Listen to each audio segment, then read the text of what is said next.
I'm a self-taught artist, sculptor, and this is my story. And I created this. And I want you to come on this journey with me so you can see how we got there. Water bottle, cardboard base, some foil and some craft paper. That is what you're going to need for your bust. Make all the necessary measurements for how big that you want it and start lavering it with clay. Inside the plastic bottle, you have to put some sand to make sure that it's sturdy. And then you build up your base bit by bit by slapping on the clay. Now it's going to get to the point where it starts looking pretty ugly, okay? Some cracks might appear in the surface, but don't you fret, you just keep on moving, keep going. Add all the necessary details. Proportions are so necessary. So as you can see, the nose here, I had to change this about 3-4 times, my goodness. So I thought while I was working on the ear, let me just work on these other things, and then I can get to working on the face much later.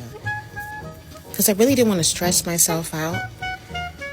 I wanted to make sure that this process was fun, because once it stopped being fun, stop doing it. With the ears, I broke them down into parts. I thought it was a lot easier to attach them onto the bust surface. And here you can see I'm literally just layering another layer of hair and trying to make sure that the forehead is a lot larger as well, because your eyes are actually in the middle of your head, not on the top of your head. So you have to watch out for all of these things. Proportions are really important. At this point, I think I'm about a week or so into this particular project, because this one did take me about 2 weeks. Now it's starting to look like a human being, right? Now it looks a little bit more human, but a little bit cartoonish. So once we got the details down, like the ears, the nose, we haven't got the eyes yet. It does kind of look a little bit more human, right? So slowly but surely we started adding a bit more. I started going live to get tips from people and adding texture to the hair as well. But look at that nose. The nose is still not on point. I gotta get that nose right. But we managed to sort out the hair and give it some detail, adding texture and all sorts. And while I'm doing this, I'm making sure that I'm covering it with a plastic bag.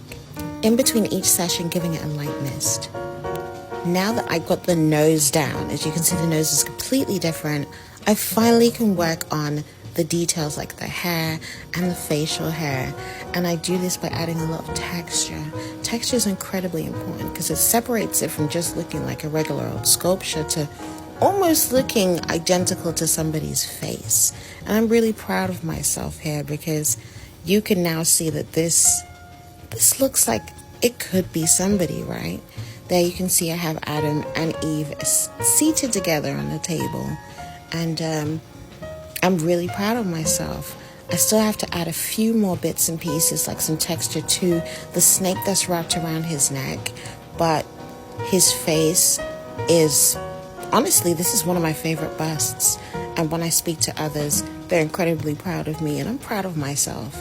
So take your time when it comes to clay sculpting. Have fun with it. Follow for more updates.